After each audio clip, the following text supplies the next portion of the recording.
नमस्कार, रामकृष्ण हरी। आज आपण या ठिकाणी अकलूज परिसरामध्ये, इंदापूर परिसरामध्ये आलेलो आहोत, ज्या ठिकाणी आम्ही गेले 5 वर्ष घरातील एक सदस्य किंवा घरातील एक कुटुंबातील एक माणसं म्हणून किंवा आम्ही सगळे एकत्र येत असतो। आणि वाघमोडे परिवार हा पंढरपूरला जात असताना आम्ही प्रत्येक वेळी त्यांना भेटल्याशिवाय या ठिकाणी जात नाही। खऱ्या अर्थानं पंढरीला पांडुरंग विठ्ठल रुक्मिणी आहे, तसेच आमच्या दृष्टीनं विठ्ठल रुक्मिणी या ठिकाणी आहे। प्रत्येक वर्षी आमच्या माऊलीला नतमस्तक होण्यासाठी, दर्शनासाठी या ठिकाणी येतो। तसे आज बरं चालले आजी। या ठिकाणी आमचे बाबा आहेत, सगळं कुटुंब आहे, त्यांची 2 मुलं आहेत, घरातील सर्व सदस्य आहेत। तर या ठिकाणी आता बाबा फेटा परिधान करत आहेत, बघूया त्यांच्याकडे जाऊया। बाबा राम राम, बरं आहे का? बरं आहे ना?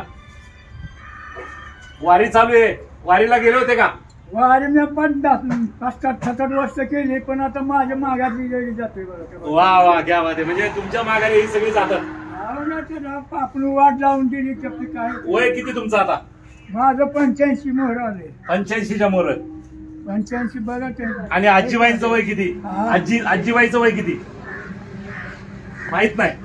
बर, हरकत नाही। या ठिकाणी खरं तर हा सुंदर परिसर आपण पाहतोय, केळीच्या बागा आहेत, मधून हायवे चाललाय आणि या हायवेच्या लगतच असणारं हे वाघमोडे परिवार।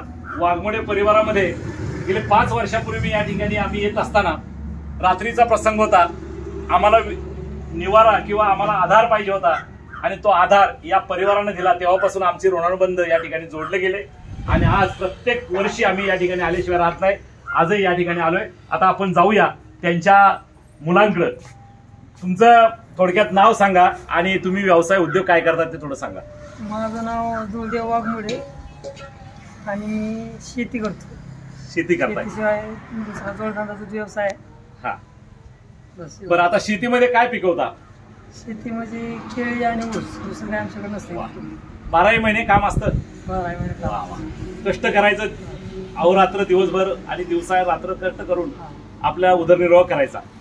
बरं, आता मला सांगा, या ठिकाणी उत्पन्न करत असताना कष्टाबरोबरच हे सगळी जोड साधते का? ताळमेळ बसवाच लागतोय ना। ताळमेळ बसवा। बरं, यामध्ये अजून जोडधंदा काय?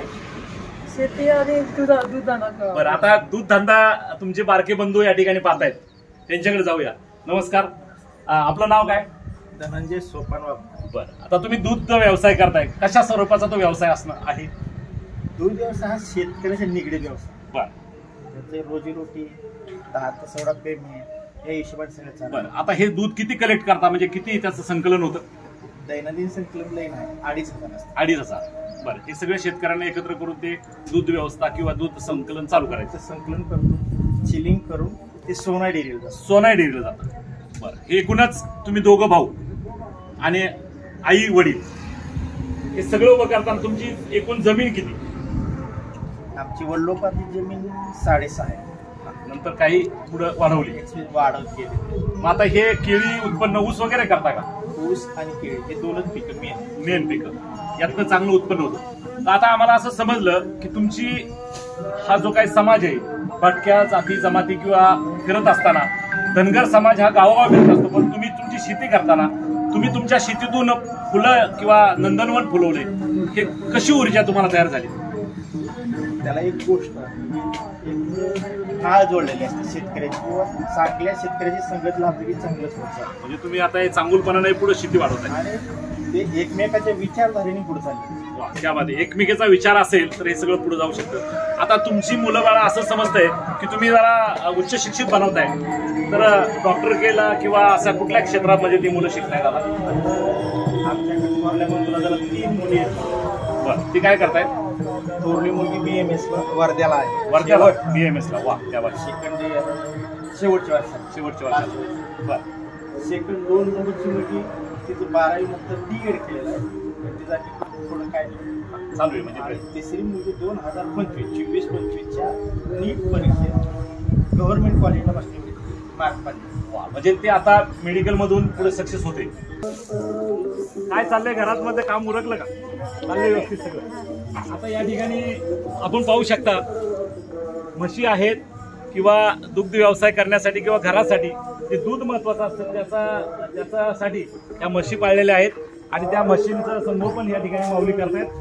मला सांगा तुमचा दिनक्रम कसा राहतो? सकाळी उठल्यानंतर पहिलं काम शेणकूट करायचं, बाकी सगळ्या गोष्टी करायच्या, स्वयंपाक करायचा, सगळं बघायचं. बरं, आता तुम्ही हे सगळं करताना शेती करायची, घरचं काम करायचं, मुलांना शिकवायचं, आता ही तुमची मुलगी का? बरं, ही काय शिकते?